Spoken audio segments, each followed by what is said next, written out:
that PIAA sponsors but does not support? Is that As far as correct? Is that- inter-district, as far as conducting state, they don't. So bowling, gymnastics, water polo,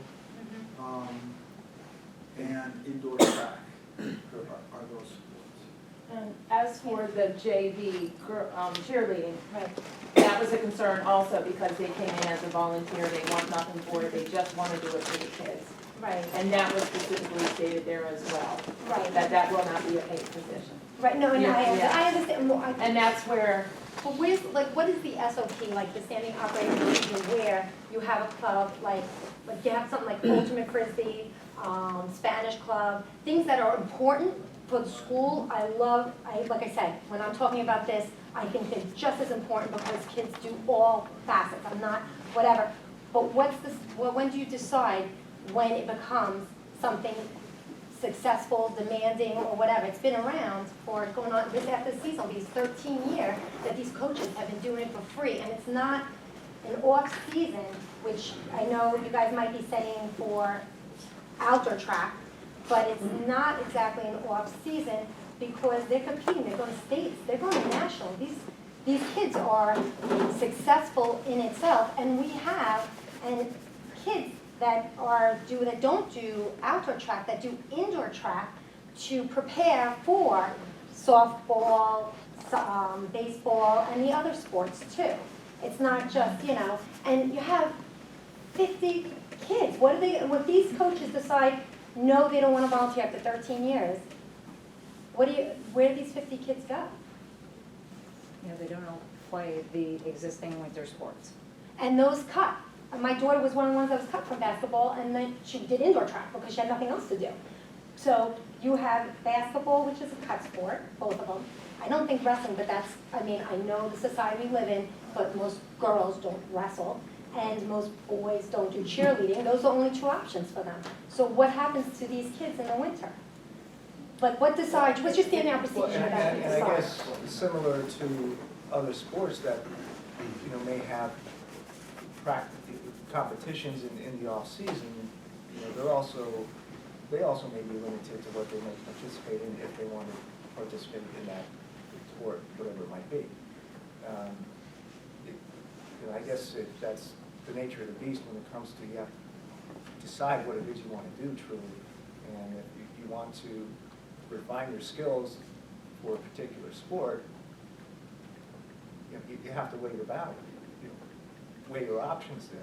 Is it more important to do work in the off-season by participating in something like indoor track, or would you like to try to play basketball and compete in another sport, or participate in band or chorus, or whatever other options we might have? Swimming, right? It's not an easy answer for you, and we understand your concern very much so, and we appreciate it. From our perspective, though, it's not advisable to establish this at the moment, this precedent. We do have other clubs that are not compensated. The advisors are not compensated as well. They've been established. They're asked to start student activity funds, and the advisors do it on a volunteer basis. We have several of those currently going on, aside from indoor track. Right, no, but I'm thinking like the Spanish club was around for a few years, you got unified sports. I'm wondering like what decides which sports go. The other part of that is the collective bargaining agreement Right. with the association. So those are bargained into the contract, which dictates which ones are compensated and which ones are aren't. So, Okay, can I get like that, just what the stuff is, everything that you just read, so that I can look at it? Because, I think, I'm sorry to be like the thorn in the side or whatever, but I need to digest that, because I just don't understand how, like, that it's a double A sport, like for swimming, we have one person that swims. I'm not saying that it shouldn't be, or whatever, I can understand that. We had 78 kids, but then we made it a varsity sport, so the junior high, you talk about not having, there's no junior high for winter track. So, I mean, we have a lot of kids, there's a lot, you know, if those coaches decide not to volunteer, well, I mean, it's every day, it's not just, oh, a summer camp or something or whatever, it's a whole sport in its own, you know, it's not the same thing. So, you know, I appreciate you guys looking into it, I appreciate the feedback, and I respect it, but if I can have that, because I just really want to look at that, I really would appreciate it. Does anyone else have something to say? I don't know. Well, Go ahead. would it possibly be considered at a later time? So maybe at this time, it's not being considered because you have other things on the agenda, the, you know, new facilities and other things going on. I don't know how great of an expense it is in the large scale of things here. I just don't want to discourage participation from that many students. And I think it's a welcoming experience. They take everyone who may not have a certain skill. Anyone who wants to train is welcome to train. And I think it only benefits the kids and keeps them out of trouble, quite honestly. But I'd hate to discourage that. Yes. So if there's even some consideration at some point to possibly not have to pay to play, you know, I think they would even maybe get more numbers there. The Yes. whole point with, we had to drop junior high because they had at least 20 more kids with that, but with the coaches volunteering to begin with, we have at least 4 consistent coaches because of the different specialty events volunteering their time. We're asking for 2, you know, maybe not at this time, but if you can consider that at another time, that would be appreciated.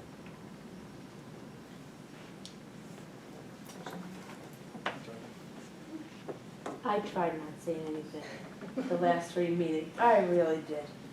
I just have to say a couple of things, if you don't mind. You mentioned off-season a couple of times. It's not off-season. It's a sport. It happens to have the same name as a sport in the spring, but it is also a sport in the winter. It's not conditioning. It's a sport. It's a long sport. It was a 16-hour sport. This past Sunday. Sure was. We left here at 6 in the morning, we got back at, I don't know, 10, 11 o'clock at night. And I won't even get to details, like this coach has a new baby and a wife at home that he didn't see for 16 hours. But it is a sport.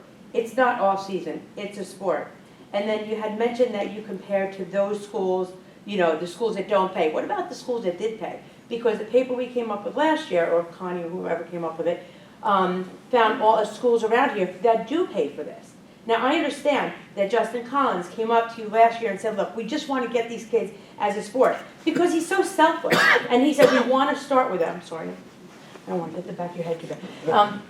He just wanted to start with that, getting it as a sport, which you know how happy and thrilled we all are. And our kids were so happy to stand up and get that recognition. But that was just a start. And here it was told, this is baby steps, that's the first step. So that was his thing. So then, and I'm not kidding, we have the new coach, he's 5 years old, Bob Amos. He has, pardon me 1 second. This man has, since he's been here 5 years, has trained kids who have had over 15 state medals. State medals, over 15 since he's been here. We are constantly in the newspaper. Since he's worked in New Jersey and here, he has 13 state champs. So he has put kids in first place in their state, here and in New Jersey. This man doesn't even get recognition. His wife, like, they're disgusted. And I'm going to be honest with you, and I know this for a fact. They, the other W's, I don't know how many of them, but the other W's around here have offered him a job. They have offered him jobs. They have offered him jobs. So it's sad. And I know what you said, and I know there's other groups that would like to start up. Perhaps those other groups could start up, like Justin Collins started Hours Up years ago, out of his pocket or getting donations, whatever he can, because it's almost, wait, this is what I'm thinking before I speak. Okay, I won't say that. It's not fair, we'll say, that he's been doing this for 13 years, and it's not 2 hours a day for 3 days a week. It's every stinking day. 6 and sometimes 7 days a week he is here for many hours. And like I said, 12, 16, 13-hour meets. because nothing's close here. Okay, thank you. And I'm sorry, just one last thing on this, just so you know, in May of 2019 board minutes, a motion was made by Mr. Ochlin, I hope I said that right, I apologize, I'm horrible at that. How do you say it? Ochlin, darn it, I'm so sorry. I'm whispering like, I'm so sorry, I'm horrible with this English. I didn't go to school here, I love the school where I went to school, my English, obviously from my emails, you can tell, it sucks. Oh, stop, we love you, keep going. I'm sorry, and seconded, I know, by Mr. Gambino, Bida? Okay, to recognize track and field as a PIAA sanctioned sport, starting with 2018-2019 school year, which was much different than the one when you were talking about the junior high cheerleading. We were very specific on what it was and what it was. I mean, the other one was a club for so many years, so I don't know where the other stuff was written, but it's just as a sanctioned sport. It doesn't We say did anything have about the another, kids. there was another motion that was made to clarify the parameters of Indoor track. indoor track, I'll have to look including at that we that. will provide transportation, we would recognize them so that the students can receive a letter, so that they can represent Western Wayne with uniforms, things of that nature. So that, I don't remember exactly which month that was, but there were. It had to be a month or two after. Yeah, I I think think it was the I'll following find month. I can speak to why I seconded or even first did, or however you want to say this, but the thing that to me was important was that they get a letter. And that was the whole thought process, I think, most of us when we talked about it. And that's really where that email or that meeting that you came up with. So I can tell you that's what I was thinking. I want to see the kids get a letter. If that helps them get a letter for that, it's important. Absolutely, that kid's going to states and they can't even be athlete of the week. I totally. I'm just explaining, Yeah. that's. No, and I totally remember understand that. No, and I appreciate that. I totally understand that. It's just that, if someone does, you think of indoor track, but you have someone who does baseball in the spring, might do soccer in the fall, does indoor track, it's a sport in itself. You know what I'm saying? That you can go to states, you can do that, and as a parent, like I said, my mistake was, when this happened, I thought it was a sport. When I went to that meeting in November and I found out I had to pay a fee again, I was like, what, now they're paying you guys and we still have to pay fees? And that's when I found out the coaches weren't getting paid. I didn't even know the coaches weren't getting paid again. But to me, like we said, we have kids that might not come out, don't even know their financial status. Similar to other sports that may participate in off-season competitions, those athletes do pay fees to enter tournaments. Right. And if we do off-season, then we should pay. I go track, Which indoor at this track is point, its own. and we don't provide transportation for those. Right. But because we're acknowledging the PIAA status, we did offer to pay the transportation for those individuals. Because they're representing Western Wayne as indoor track athletes in some of those competitions. The only thing I can say also that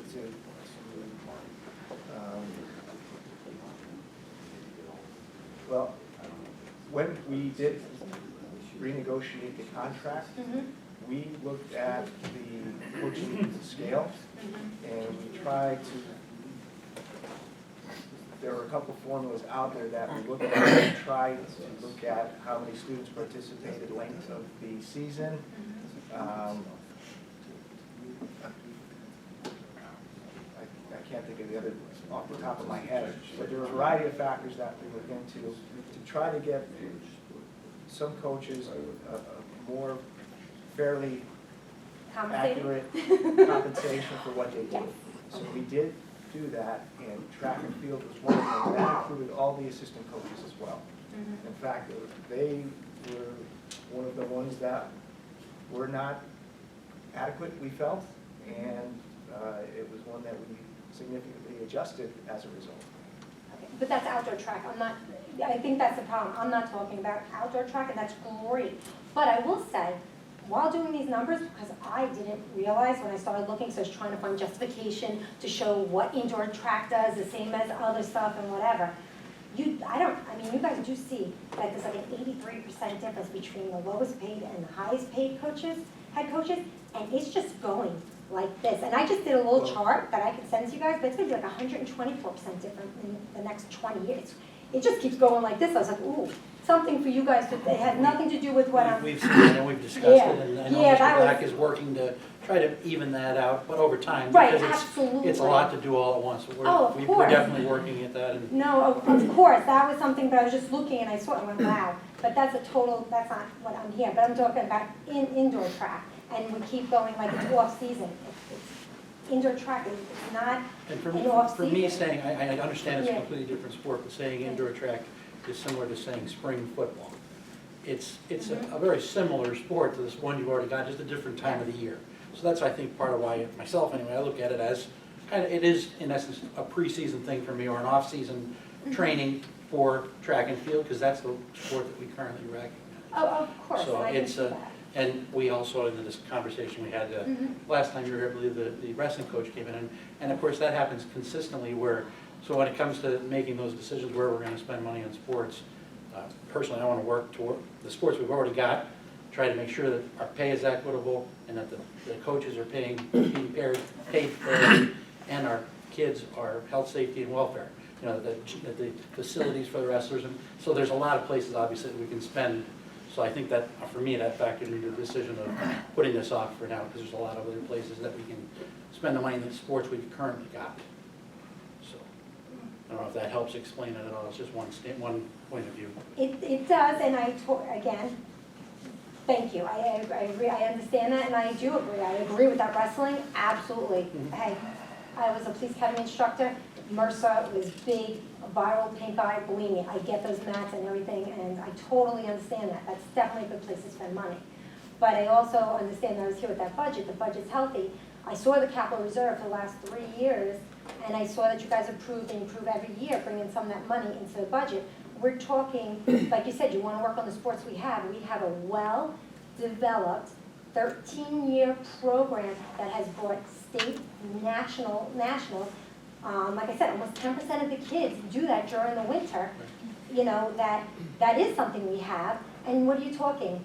It's what? I don't know what the pay scale would be, but if you're looking at like outdoor track, you're talking $12,000, and for fees, you're talking, I think it was $5,000. It's like, I think it was, I wrote it down, we're talking $3,200 fees, and I'm not, $7,900 in coach. So it's about $12,000 you're talking about a year that you're adding to a budget, where we had a 1.5 million surplus, and well, you know, and I understand we bring it over, and I saw the capital reserves and stuff, and we're talking $12,000. We're not talking tons and tons of money. So, and I agree with you, we should keep with the stuff that we have, and I agree about the junior high and starting to bring those programs in, but indoor track has proved this out. Those should be volunteer for junior high and whatever, and they should be around for a while, and once they prove and they have a base, and they show demand and a success, then yeah, then you bring them up, and then, hey, you work it out, you know, look for future budget planning, and then that junior high volleyball gets paid. So I agree with everything you're saying, but we have a well-established program here for 13 years. After the season, 13 years that has proven itself. And that's where I feel that, you know what, they've done a lot, whatever, they get it, and then the junior high, like you did with the cheerleading, few years and whatever, you find the money, you start bringing them up. So that's what I'm discussing here. It's not, I know you guys are doing outdoor, I'm just talking about like indoor. And you know what though, it does help outdoor. I'm not gonna say it doesn't, but outdoor track helps everybody who does for baseball, every sport, because there's so many things. And we- Indoor track, I'm we have a sorry, lot indoor of track. multi-sport Yes. athletes too, so it's great that they participate in. Right, and And for the size of our school, we offer a lot. We do. So And I it think gets, at this again, it's one time- of those things that gets kind of tricky to balance. I see your frustration, and we all appreciate the coaches and their time and the parents and all that they do for their kids. We don't want that to come forward that we don't appreciate that. But I think if you look at, and I can speak for myself or maybe others on the board, what we have discussed, at this point in time, we have contracts coming up with employees in all areas of the district that increase. And then also we're looking at tax increase. And so I would have to say at this time, it's just not feasible when we're looking at the monies. although the budget looks strong, when you look at where we're in our position, raising the taxes, I just think for us at that point, for me, I'm just not there this year. I'm not saying it's not gonna be in the future, but I think at this point in time, it's more, although you say it's 12,000, it's not. We were looking at the numbers, I believe it was almost 25, from what we were looking at that point. And to us, that's, you know, coaches are gonna increase with students. We just, I can honestly just say that it just, we went there at that point. It's not that it's not going to be, but at this point in time, I think that's just where the board Okay, and I really stands for that. appreciate that. I just hope that you do consider that day that comes first before the junior high do volunteer, because this, you know, it's established, you know, so something to really consider. Okay, do you guys have anything else to say for you? No? Okay, thank you. Anyone else?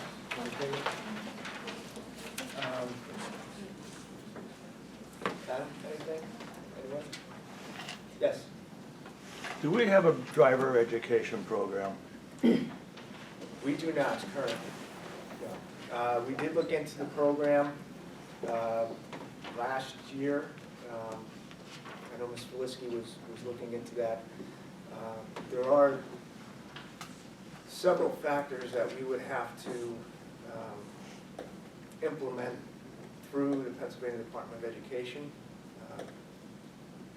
Coursework, and I can't remember off the top of my head exactly what those requirements were, but it would be a lengthy process that would probably take at least a year, if not two, to get the program approved through PDE. There is also a decent cost that goes along with that program as well. We do see the benefit of driver's ed for sure, and also the fact that students' families benefit thereafter with insurance costs. Well, I assumed that the county, Wayne County, was all the same. The other day I was in Hunsdale, and I saw driver education, student plates on it, going through town. I guess I was wrong. Yeah, it's not a countywide It was cut here, I believe, years ago as a cost savings, and we've actually Right. discussed it within the last 2 years several times. Having young drivers have pushed to do that again, and then, of course, they discussed the requirements for the teachers and the cost, and of course, that all factors into trying to get that Is it a very reestablished. expensive program? Well, by the time you buy vehicles, you have to insure them. The teachers have to have special certifications to do driver's ed, I believe. We did discuss it. I actually pushed, I think, Dr. Barrett and Ms. Felisky quite hard for it. And their reasoning for, similar to the track at this point, where a lot of times it comes back to finance, and that's a big part of it, trying to make those decisions. I think years ago, the dealers around took turns giving a Volunteer, part yeah, to we the school. we discussed that too, actually, You had as to far pay as insurance. speaking to some dealerships, or I did individually, about providing vehicles, and it was up in the air at this point. Wayne And Islands did it, they still have it, they had, Schwartz's would donate cars. do Yeah, they donate them though? I think there At was one still some point, kind of a there- lease at this this was point. When I was in high Yeah, it school, would be a lease. 40 years ago, Yeah, so. there was some deals going on there that the cars would be rented. or And the sign said, what- sponsored by, yes. Right. We would, that would be a fantastic way to do it, but they weren't at this point. They're gonna get right. Yeah. So